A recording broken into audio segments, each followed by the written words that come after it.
In this video, I will show how to create snapshot calendar in Microsoft Word.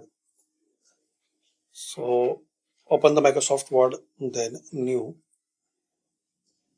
and here search calendar.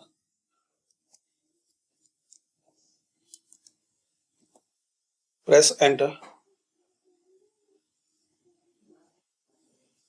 So you will get some template.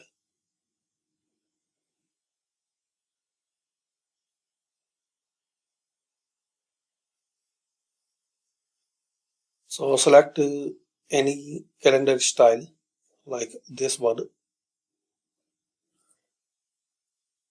Small business content calendar and create.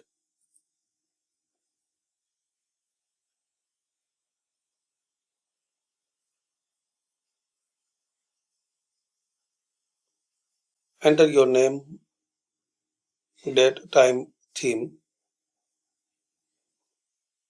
office address, phone number, email. So this is the way you can create a calendar in Microsoft Word. Thanks for watching.